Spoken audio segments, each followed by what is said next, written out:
बिस्मिल्लाहिर्रहमानिर्रहीम। अस्सलामुअलैकुम स्टूडेंट्स। तो नेक्स्ट हमने अपना क्वेश्चन नंबर 18 स्टार्ट करना है। तो देखें, show that for any matrices A and B, कोई भी दो मैट्रिसेस हमने लिए ओवर सी। कहाँ से लिए? सेट ऑफ कॉम्प्लेक्स नंबर से लिए। और अगर कोई भी आप कांस्टेंट लेते हैं वो भी हमारा कॉम्प्लेक्स फील्ड से बिलोंग करना चाहिए। तो फिर ये 5 पार्ट्स जो है ना वो हमने प्रूफ करने हैं। तो फिर देखें, फर्स्ट पार्ट है ए का डबल कॉन्जुगेट करें तो वो ए के इक्वल आना चाहिए। तो अब इनमें ना हम मैट्रिसेस कोई खुद से लेट करेंगे, कहाँ से होने चाहिए? वो कॉम्प्लेक्स प्लेन से होने चाहिए। और वो हम किस तरह करते हैं, हमने पिछले क्वेश्चन में देखा ए आई जे की फॉर्म में। तो फिर देखें, हमने लेट कर लिया ए मैट्रिक्स जो कि किसके इक्वल है? ए आई जे, और इसका ऑर्डर क्या है? M cross N. हम कॉम्प्लेक्स प्लेन से इसी तरह लेते हैं ना, और वेयर हमारे पास ये सी से बिलोंग कर रहा है।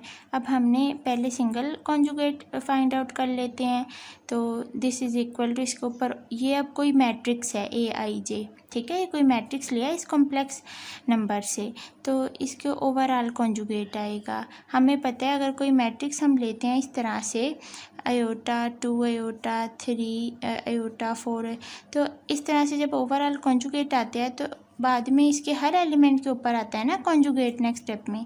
तो वो अंदर ये एलिमेंट पे आ गया कॉन्जुगेट, और उसके बाद इसका डबल कॉन्जुगेट ले लें इसका, और ये को डबल हो गया। तो ये डबल कॉन्जुगेट हम जानते हैं कि ए के इक्वल होता है, तो यहाँ से हमारे पास ये सारी चीज़ इसी के इक्वल आ गई। और हम जानते हैं ये सारा किसके इक्वल हमने लेट किया? ए के इक्वल। तो ए का डबल कॉन्जुगेट ए के इक्वल आ गया। नेक्स्ट पार्ट देखें, कांस्टेंट का किसी मैट्रिक्स के साथ जो है ना कॉन्जुगेट, वो इंडिविजुअली दोनों के कॉन्जुगेट के इक्वल है। तो हमारे पास हम लेट करेंगे इसमें भी ए I J M cross N matrix, और हमारे पास ये दोनों सी से बिलोंग कर रहे हैं। अब हमने के इंटू ए को, किसी कांस्टेंट को ए के साथ मल्टीप्लाई करवा दिया, ठीक है, के और ए हमने जो ऊपर लेट किया है वो यहाँ पुट कर दिया।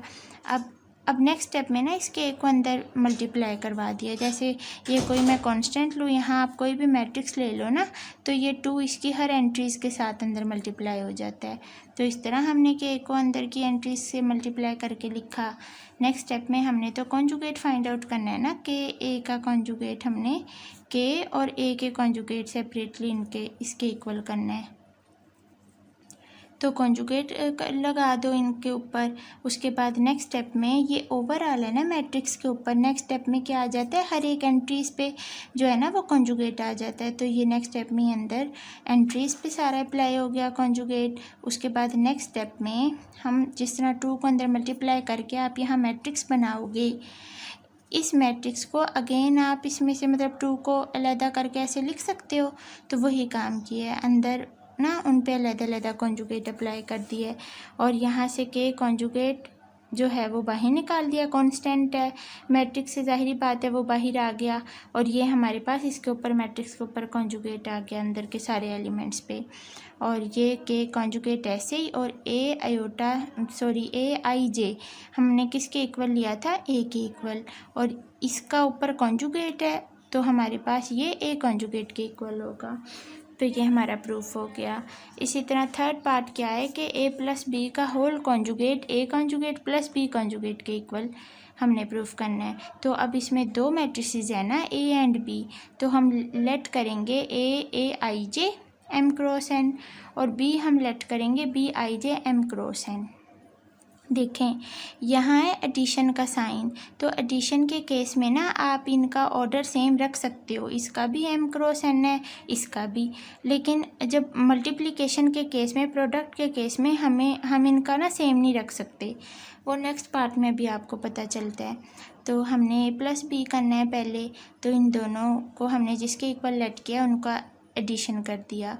उसके बाद नेक्स्ट स्टेप में अब 2 मैट्रिसेस को जब आपस में ऐड करें तो उनको इस तरह लिख सकते हैं ना। देखें 2 3 4 1, एक मैट्रिक्स है, एक और यहाँ मैट्रिक्स ले लो 1 2 3 4, तो ये कहा हुआ है इस तरह हम ऐड करके लिख सकते हैं ना। 2 + 1 4 + 3 4 + 3, इसी तरह 3 + 2 यहाँ, और ये 1+4 इस तरह वो कह रहे हैं। तो ये हमने जस्ट सिंपली ऐड करके लिखा और उनका ऑर्डर। अब नेक्स्ट स्टेप में इसके ऊपर कॉन्जुगेट आ जाएगा। तो हमारे पास ये कॉन्जुगेट आ गया दोनों साइड पे, ठीक है। तो पहले ओवरऑल और फिर अंदर की एंट्रीज पे सारा कॉन्जुगेट आ गया। और नेक्स्ट स्टेप में अब ये एडिशन है ना दो मैट्रिसेस का, देन हमारे पास कॉन्जुगेट है। तो उनको इंडिविजुअली हम कर सकते हैं अगर दो आपस में इस तरह ऐड हों तो वही काम यहाँ किया है, अलग-अलग उन पे कॉन्जुगेट अप्लाई करके और उनका ऑर्डर लिख दिया है। और हम यहाँ जानते हैं स्टार्ट में ये चीज़ हमने ए के इक्वल ली थी, इसके ऊपर चूँकि कॉन्जुगेट है तो वो ए कॉन्जुगेट के इक्वल आ गई और ये चीज़ बी कॉन्जुगेट के। तो ये इस तरीके से प्रूफ हो गई। इसी तरह नेक्स्ट पार्ट है हमारे पास ए बी का जो कॉन्जुगेट है ना वो A conjugate into B conjugate के इक्वल हमने देखना है। तो इसमें भी लेट हमने ये कर लिया ए I J M cross N, और बी आई जे हमने क्या लेट किया किस ऑर्डर का, एन क्रॉस पी ऑर्डर का, या आप एन क्रॉस एम भी ले सकते हो, कुछ भी ले सकते हो। देखें ऐसा हमने क्यों किया है, जिस तरह मैं एक मैट्रिक्स ले लूँ 2 3 1 4 6 2, ये मैंने एक मैट्रिक्स ले लिया, और दूसरा मैं कोई ले लूँ किसी ऑर्डर का 6 2 1 3, ये है 2/3 ऑर्डर का मैट्रिक्स, ये है 2/2। तो देखें इनको ना हम कभी भी मल्टीप्लाई नहीं कर सकते। हम कैसे मल्टीप्लाई करते हैं, फर्स्ट रो को फर्स्ट कॉलम के साथ मल्टीप्लाई होती है, इसी तरह फिर सेकंड रो के साथ करते हैं।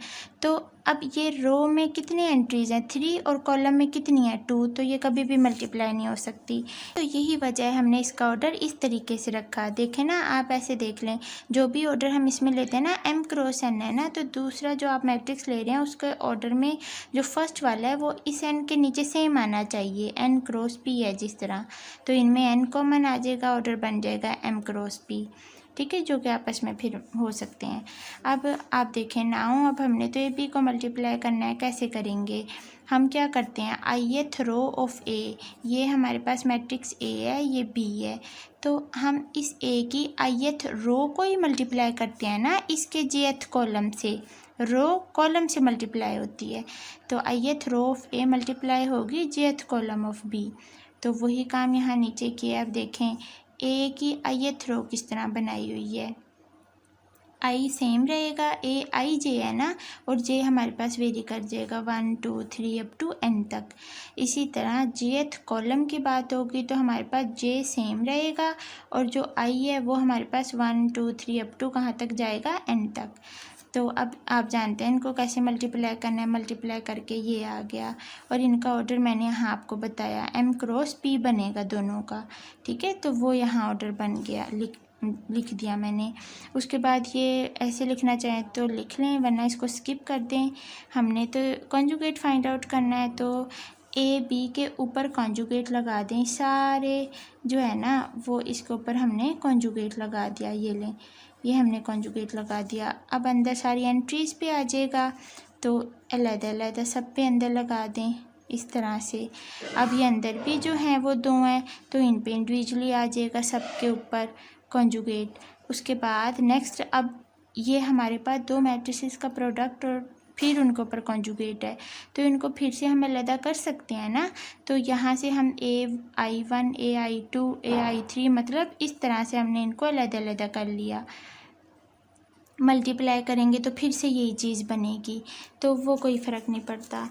तो ऊपर देखें हमारे पास ये सारी चीज़ आईएथ रो थी ना ए की, और यहाँ आईएथ रो ही है ए की, लेकिन उसके ऊपर कॉन्जुगेट है, तो इसके लिए हम लिखेंगे कि ये आईएथ रो है ए कॉन्जुगेट की।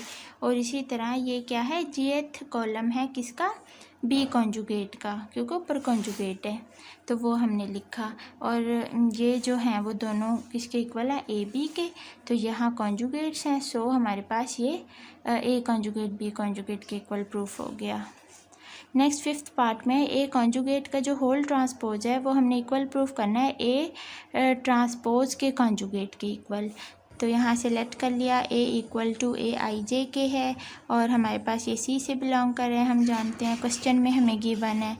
उसके बाद अब इसका हम कॉन्जुगेट नहीं फाइंड आउट कर सकते, क्यों, क्योंकि कॉन्जुगेट में तो साइन चेंज होता है ना, मतलब जो आयोटा वाली टर्म होती है, तो इसमें तो कोई ऐसा है ही नहीं, तो इसीलिए हमने इस ए आई जे को लेट कर लिया इसके इक्वल, इस फॉर्म में ही होते हैं ना, हमारे पास कॉम्प्लेक्स नंबर किस फॉर्म में लिखे जाते हैं, a प्लस आयोटा b की फॉर्म में। तो इसलिए ना हमने इसको इसके इक्वल लेट कर लिया, तो हमारे पास ये हमने इसके इक्वल लिखा और ऊपर फिर हम यहाँ भी इसकी जगह पे पुट कर देंगे, तो a इक्वल टू आ जाएगा इसके। ठीक है, अब आप करें इसका कॉन्जुगेट किया तो ये आयोटा वाली टर्म का साइन चेंज होता है कॉन्जुगेट की वजह से, तो वो हो गया। यहाँ कॉन्जुगेट लगा दें, चलें ये हमने कॉन्जुगेट लगाया तो साइन चेंज हो गया। इसका ऑर्डर भी आप लिखते हैं m cross n। Next step में हमारे पास एक कॉन्जुगेट का ट्रांसपोज करना है, तो इसका अब ट्रांसपोज करेंगे तो आपको पता है रोज़ जो हैं वो कॉलम बन जाती हैं और कॉलम जो हैं वो रोज़ बन जाती हैं। तो ये जो है ना वो हमारे पास आई जे है ना, ith रो और jth कॉलम, तो जे आई हो जाएगा माइनस, इसी तरह आई जे का जे आई हो जाएगा और m क्रॉस n का क्या ऑर्डर बन जाएगा, n क्रॉस m हो जाएगा। तो इसको इक्वेशन 1 का नाम दे दें क्योंकि हमने लेफ़्ट हैंड साइड कर ली है, निकाल ली है। अब राइट हैंड साइड ले लें, a तो हमारे पास सिंपली इसके इक्वल है ना, तो वो लिखा। और ट्रांसपोज की वजह से देखें क्या चेंजिंग आई है, आई जे जे आई में कन्वर्ट हो गया दोनों जगह पे, और ऑर्डर जो इसका था m क्रॉस n वो इस ट्रांसपोज की वजह से n क्रॉस m हो गया। ठीक है, उसके बाद अब हमने इसका कॉन्जुगेट कर लेना है, तो ये ट्रांसपोज का कॉन्जुगेट कर लो तो ये पॉजिटिव माइनस में चेंज हो गया और वो बाकी सारा ऐसे ही रहा। इक्वेशन 2 बन गई। अब देख लें इक्वेशन 1 और 2 दोनों सेम है, तो from 1 and 2 both are equal. तो ये हमारा 5 पार्ट भी हो गया। तो इस तरह से थे इसके 5 पार्ट। नेक्स्ट इंशाल्लाह 19 और 20 जो क्वेश्चंस हैं वो सेम है पर थोड़ा सा इनका फ़र्क है, तो वो हम एक साथ करेंगे नेक्स्ट वीडियो में। अस्सलामुअलैकुम वरहमतुल्लाहि वबरकातुहू।